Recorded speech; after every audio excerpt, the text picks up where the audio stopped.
নমস্কার বন্ধুরা, হ্যাপি লাইফের একটি ব্লগে আপনাদের সকলকে স্বাগত জানাই। দেশে বিদেশে যেখান থেকে আমার ভিডিওটি ক্লিক করেছেন, আপনাদের সকলকে জানাই অসংখ্য ধন্যবাদ।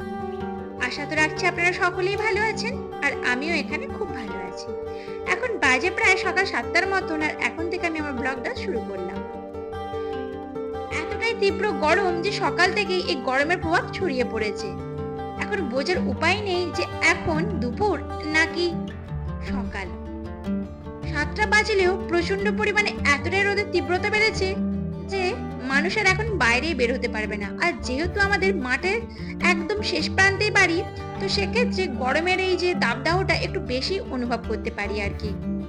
কিন্তু কি আর করা যাবে বলুন, কাজকর্ম তো আমাদের আগিয়ে নিয়ে যেতেই হবে, কারণ এই গরমের জন্য আমাদের জীবন তো আর থেমে থাকতে পারে না, আর আমাদের কাজকর্ম থেমে থাকে না।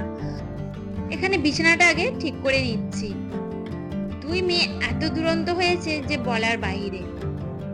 কালকে এই ছোট মেয়েটা বিছানা থেকে এমন ভাবে পড়ে গেল না, পুরো মাথাটা ফুলে গেছে। এটা নিয়েও দুবার বিছানা থেকে পড়ে গেল। সত্যি বলতে কি, চোখে চোখে প্রচন্ড পরিমাণে রাখার চেষ্টা করি, তবু এখন তো খুবই দুরন্তপনা হয়ে গেছে। মানে এই ঠিক আছে, আবার তারই মধ্যে কখন ঘুরে বসে পড়ছে, কখন শুয়ে পড়ছে তার ঠিক নেই। তো যাই হোক, এখানে প্রথমে বিছানাটা আগে পরিষ্কার করে নিলাম। ঘরে ঢুকলেই সবার আগে কিন্তু ওই বিছানাটাই আমাদের চোখে পড়ে। আর বিছানাটা যদি সবসময় টিপ টপ সুন্দর ডিপ ক্লিন থাকে, তাহলে কিন্তু মনটা অনেকটাই ফ্রেশ থাকে। অন্যান্য দিন আগে রান্না বান্না কাজকর্মটা কমপ্লিট করে রাখি। আজকে কিন্তু রান্না বান্না আর প্রথম দিকে করছি না। আজকে সাধারণত আর ঘরের কাজকর্মগুলোই করে নিচ্ছি, যেমন ক্লিনিং এর কাজগুলো। এছাড়া তো বিছানাটা পরিষ্কার করলাম। এছাড়া সোফাটাও বেশ দুদিন ধরে অপরিষ্কার হয়ে আছে। মানে যত জামা কাপড় কাচা হয়েছে, গোছানোর একদম টাইম পেলাম না। দুই মেয়েরও শরীরটা খুব একটা ভালো ছিল না, তো সব মিলেমিশে একদম মাথা খারাপ হয়ে যাবার অবস্থা ছিলাম আর কি। যতই সারাদিনের কাজকর্মের পর ক্লান্তি বোধ করি না কেন, দুই মেয়েকে দেখলে কিন্তু আমার সত্যি সমস্ত ক্লান্তি যেন কোথায় দূর হয়ে যায়। কিন্তু ওদের যখন শরীর খারাপ থাকে, সত্যি বলতে কি এতটাই আমারও মানে মন খারাপ লাগে, আর আমারও যেন শরীরে কোনো রকম এনার্জি আসে না ওদের দুইজনের না হাসি মুখ দেখলে। বড় মেয়েটার ওই দুদিন একদম শরীরটা ভালো ছিল না, সারাটা দিন শুয়েছিল, সারাটা দিন যেন সে ঘুমাচ্ছে এমন ভাবে ছিল। তো আর কি করা যাবে, শরীর থাকলে শরীর তো খারাপ করবেই আর কি। সোফাটার অনেকদিন কভারটা দেওয়া হয়নি, আর এইভাবেই পড়ে আছে। কভারটা দেওয়া থাকলে কিন্তু নোংরাটা অনেকটাই কম হয়। যদিও সেভাবে সোফাটা ইউজ হয় না, তবুও কোথা থেকে যে এত নোংরা পড়ে তার ঠিক নেই। আর এইভাবে একটু ভালো করে ক্লিন করে নেবার পর তারপরেই আজ ভাবলাম কভারটা লাগিয়ে দেবো। কভারটা লাগানো থাকলে শুধুমাত্র কভারটা একবার করে মাঝে মধ্যে কেচে দিলেই কিন্তু বেশ পরিষ্কার পরিচ্ছন্ন থাকে। এইভাবে ডিপ ক্লিন করে নিয়ে তারপরে আজকে কভারটা দেব। জানেন তো, এত গরমের মধ্যেও যদি সকাল সকাল কাজকর্মগুলো শুরু করা যায়, তাহলে বেলার দিকে কিন্তু বেশ অনেকটাই কাজকর্মের এনার্জি পাওয়া যায়। কিন্তু সমস্ত কাজকর্মই যদি একদম বেলা থেকে শুরু করতে চাই, তাহলে দুপুর গড়িয়ে বিকাল হয়ে যাবে, আর কোনো কাজকর্মের এনার্জি থাকবে না। তারপরে এই ছোট মেয়েকে, বড় মেয়েকে, দুই মেয়েকে নিয়ে সামলানো আমার পক্ষে সম্ভব হয়ে ওঠে না। আর এখানে দেখুন, প্রথমে কভারটা দিতে গেলাম নিচের দিকে, তো আবারও চেঞ্জ করে দিলাম, ফুলের দিকটা উপরের দিকে দিলাম, আর একটা কার্টুন টাইপের যে কভার আছে সেটা নিচের দিকে দিয়ে দেবো। তবে এগুলো কিন্তু বেড কভার, এগুলো আর বিছানাতে পাতি না। অনেক দিন হলো, মানে নতুনই কিনেছিলাম, আর সেভাবে আমরা ইউজই করি না, পড়েই ছিল। তো ভাবলাম এগুলোই কভার হিসাবে দিয়ে থাকি। অনেকবার দোকানে জিজ্ঞাসা করেছিলাম যে কভার কত কি দাম পড়বে। সেক্ষেত্রে আমি দুটো দোকানে জিজ্ঞাসা করলাম, এক জায়গায় 1800 আর একজন 2200 টাকা বললো। তো আমি ভাবলাম যে থাক, এইরকম তো বেড কভার আমাদের বাড়িতে নানান রকম ভাবে ডিজাইনের পড়েই আছে, তো সেখান থেকে এইভাবে একটু সুন্দরভাবে গুছিয়ে রাখবো। আগে একটা বেড কভার উপর থেকে নিচ পর্যন্ত দিতাম, কিন্তু বারবার একটু বসার পরে দেখতাম খুলে যেত। তাই আর কি, এবারে আর একটা বেড কভার না দিয়ে দুটো বেড কভার এইভাবে সাজিয়ে দিলাম। দেখুন তো কেমন লাগছে। তবে এই সোফাটা বেশি ইউজ করে আমার বড় মেয়ে। এই টেডিগুলোর স্টুডেন্ট হয়, আর ও হয় টিচার। এইভাবেই ওই সোফার উপর বসে বসে খেলে আর কি। এবারে চলুন রান্নাটা কমপ্লিট করা যাক। মাংসটাতে দই দিয়ে ম্যারিনেট করে রেখেছি, আর মেয়েটাদের জন্য একটু বানিয়ে দেব স্যুপ। যেমন এখানে যা ধরনের সবজি বাড়িতে ছিল, ঠিক সেই ধরনের সবজি নিয়ে নিলাম, যেমন ঝিঙে, গাজর, এক টুকরো আলু, পেঁপে, পটল, আর এক পিস চিকেন নিয়ে নিলাম। এবার এটাই কিভাবে রান্না করব চলুন দেখাই। প্রথমেই যে পাত্রে স্যুপটা আমি করব সেই পাত্রটাই বসিয়ে নিয়েছি। এখানে আমি ছোট প্রেসারটাই বসিয়ে নিয়েছি। এখানে দিয়ে দিলাম একদম একটু পরিমাণে সাদা তেল, তবে এখানে আপনারা বাটারটাও ইউজ করতে পারেন। এবারে এই যে সবজি আর এই চিকেনটা দিয়ে একটু হালকা করে নাড়াচাড়া করে নেব। তবে হ্যাঁ, শুধুমাত্র এইভাবেই রান্নাটা করব না, আমি যেমন এখানে কিছু কিছু উপাদান দিচ্ছি, যেমন একটু রসুন দিলাম, একটু আদা, একটু জিরে, একটু ধনে, সমস্ত কিছুই একটু একটু করে দিয়ে দিলাম। তবে হ্যাঁ, ধনেটা এখানে দিয়েছি কিন্তু স্কিপ করে গেলাম। আমি কিন্তু এখানে ডাক্তারকে জিজ্ঞাসা করেছিলাম যে কিভাবে স্যুপটা করতে পারি। উনি কিন্তু এই প্রসেসেই বলেছিলেন যে সাদা তেল, সর্ষের তেল বা ঘি বা বাটার এই ধরনের দিতে পারে। তবে গরম তো এখন, তাই আমি বাটারটা থাকার সত্ত্বেও বাটারটা দিলাম না, একটু সাদা তেলই অ্যাড করলাম। সামান্য পরিমাণে লবণ দিয়ে দিলাম আর দিয়ে দিলাম গরম জল। এদিকে স্যুপটা হতে থাকুক আর আমি এখানে মাংসটা বসিয়ে দিচ্ছি।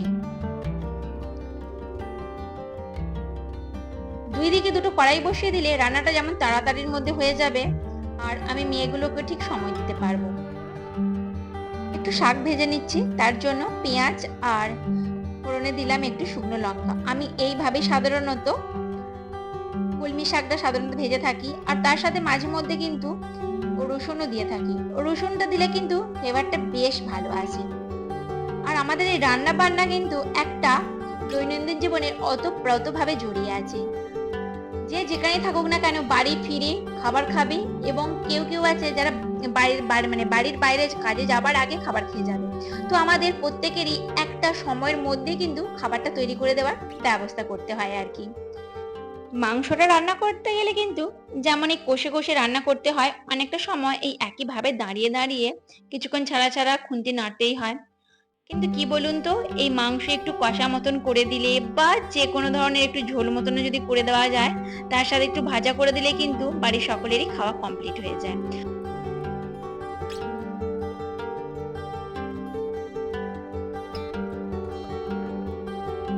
এখানে দেখুন স্যুপটা হয়ে গেছে। আমি কিন্তু 4টে সিটি দিয়ে নিয়েছি। প্রথমেই দুটো জোর আঁচে, তারপরে দুটো একদম ধীপ আঁচে সিটিটা দিয়ে নিয়েছি। আর মাংস থেকে আরম্ভ করে সমস্ত সবজি খুব ভালো রকম ভাবে সেদ্ধ হয়ে গেছে। আর এদিকে ওকে একটু খাইয়ে দিই, এরপরে আবারও এসে একটু করে মাংসটা রান্না করতে থাকবো। মানে চাপা দিয়ে দিয়ে কষিয়ে কষিয়ে রান্না করতে ঠিক যতটুকু সময় লাগে আর কি। এখানে দেখুন তেল ছেড়ে গেছে, এবারে একটু জল দিয়ে ফুটিয়ে নেব, তাহলেই হয়ে যাবে। আজকে যেহেতু বেডরুমটাও সকাল সকাল পরিষ্কার করা হয়ে গেছে, কারণ সকালের দিকে বেডরুমটা সাধারণত পরিষ্কার করা হয় না, বেলার দিকে পরিষ্কার করতে হয়। এছাড়া চান খাওয়া এই সমস্ত কিছু তো হয়েই গেছে, মানে 9টার টাইমে বা 10টার টাইমে যে ধরনের খাবার খাই আর কি। অন্যান্য দিন টিফিন করারই সময় পাই না। আজকে আপনার সাথে শেয়ার করব আমি ওটসের প্যানকেক কিভাবে তৈরি করি। এর আগের দিনের ব্লগে আমি দেখিয়েছিলাম যে ওটসের প্যানকেক আমি আমার মেয়েকে দিয়েছি, তো রেসিপিটা জানতে চেয়েছেন। এখানে ওটস তো প্রথমেই আমি গুঁড়ো করে রাখি, মানে ড্রাই রোস্ট করেই রাখি, সেখান থেকে কিছুটা পরিমাণে দিয়ে নিয়েছিলাম আর প্রথমে দিয়ে একটু জলে ভিজে রেখে দিয়েছিলাম। তার সাথে একটা ডিম এবং একটা কলা দিয়ে রেখেছি, দিয়ে ভালো রকম ভাবে পেস্ট করেছি। পেস্ট করার পর আপনারা এখানে বাটার দিয়েও করতে পারেন, তবে আমি এখানে বাটার দিলাম না। আর এটা যেহেতু ছোট মেয়েটাও খাবে, সেক্ষেত্রে আমি একটু হেলদি ভাবেই তৈরি করলাম। একদম সামান্য পরিমাণে তেল দিয়েছিলাম। তবে ছোট মেয়ের জন্য যে একা রান্না করেছিলাম এটা তা বলবো না, সাধারণত এটা আমি বড় মেয়ের জন্যই করেছিলাম। আর ওকে দিলে, মানে ছোট মেয়েটাকেও দিলে দেখি ও একদম একটু একটু করে খেতে শিখছে, তো সেক্ষেত্রে একটু হেলদি ভাবে তৈরি করার চেষ্টা করলাম। ওকে যেভাবে দিলাম দেখুন, একদম ছোট ছোট করে কেটে ও দিদিকে আর ওকে একই প্লেটে দিয়েছি। বাড়ির বড়দের সাথে যদি এইভাবে ছোট ছোট করে কেটে দেওয়া হয়, ওরা কিন্তু খুব তাড়াতাড়ি খেতে শিখবে। আর আমি কিন্তু এই নিয়মটা অবশ্যই মেনে চলি।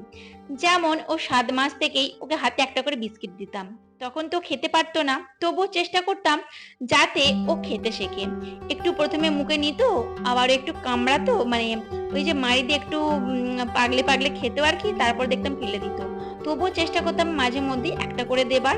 এখনো যেমন মাঝে মধ্যে মুড়ি দিয়ে থাকি, মানে শুকনো মুড়ি, ও কখনো খায় কখনো চারিদিকে ছড়ায়, তবু মাঝে মধ্যে একটা আধটা গালেও পড়ে।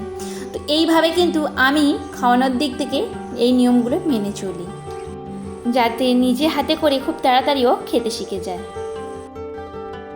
এদিকে বিকালে সমস্ত জামা কাপড়গুলো একটু গুছিয়ে রাখি। তো যাই হোক, আজকের ভিডিওটি কেমন লাগলো অবশ্যই জানাতে ভুলবেন না। আজকের ভিডিওটি এই পর্যন্তই রাখলাম। যদি ভালো লেগে থাকে তাহলে অবশ্যই একটা লাইক, একটা কমেন্ট করতে ভুলবেন না। নতুন বন্ধু হলে সাবস্ক্রাইব করে পাশে থাকার অনুরোধ রইল। আপনাদের যদি কোনো রকম জিজ্ঞাসা থেকে থাকে সেটা আমার কমেন্ট বক্সে রেখে যেতে ভুলবেন না।